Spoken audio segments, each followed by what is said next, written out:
भाई तेरा इकामा एक्सपायर हो चुका है। तू हर रोज सोचता है अब क्या होगा, क्या मुझे लाखों रियाल फाइन भरनी पड़ेगी, क्या मैं कभी सऊदी से बाहर निकल पाऊंगा, क्या कोई ऐसा तरीका है जिससे बिना फाइन भरे या कम फाइन भर के फाइनल एग्जिट लिया जा सके। सीधा जवाब हाँ, 2026 में एक नया तरीका आया है। इस वीडियो में मैं तुझे बताऊंगा एक्सपायर इकामा के साथ फाइनल एग्जिट लेने का वो कानूनी तरीका जिसमें तुझे भारी फाइन नहीं भरनी पड़ेगी।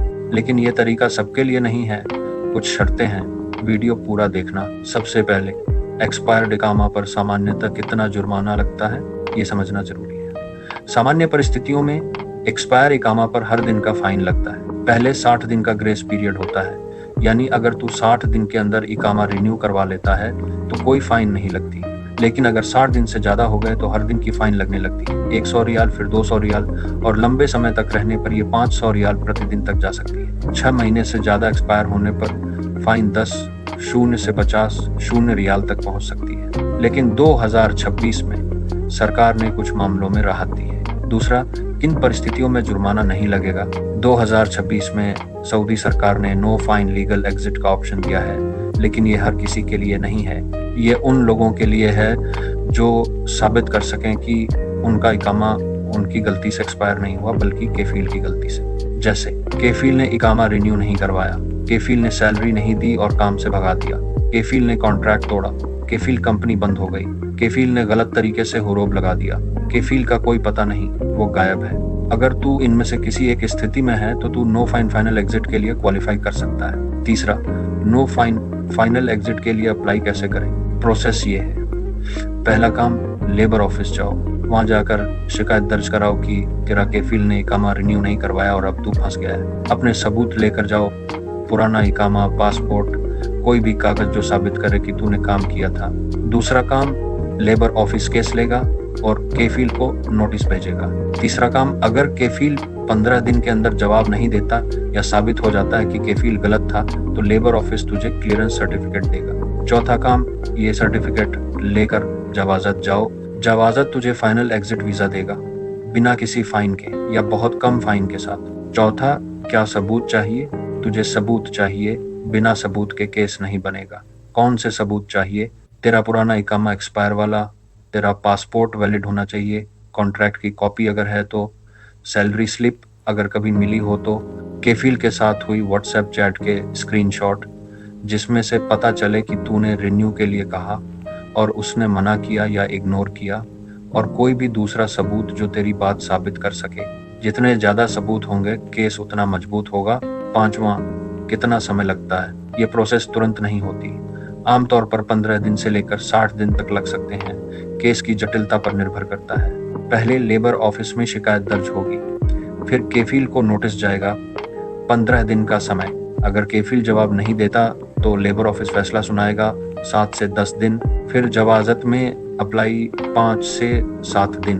तो पूरा प्रोसेस 1 से 2 महीने में पूरा हो सकता है। इसलिए सब्र रखना और समय पर हर स्टेप फॉलो करना। छठा, अगर लेबर ऑफिस केस रिजेक्ट कर दे तो, अगर लेबर ऑफिस तेरा केस रिजेक्ट कर देता है, यानी साबित हो जाता है कि इकामा तेरी अपनी गलती से एक्सपायर हुआ, तो फिर तुझे सामान्य फाइन भरनी पड़ेगी।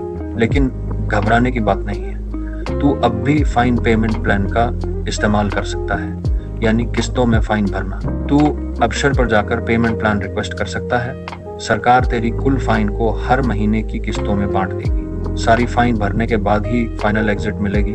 सतवान, क्या करें अगर कफील ही गायब है? अगर तेरा केफील गायब है, यानी कंपनी बंद हो गई है, उसका इकामा भी एक्सपायर है या वो देश ही छोड़ चुका है, तो तू सीधे जवाजत जा सकता है। जवाजत में जाकर एब्सेंट स्पॉन्सर केस दर्ज कराओ, अपने सबूत दिखाओ कि केफील का कोई पता नहीं, तूने कितनी कोशिश की, कुछ नहीं हुआ।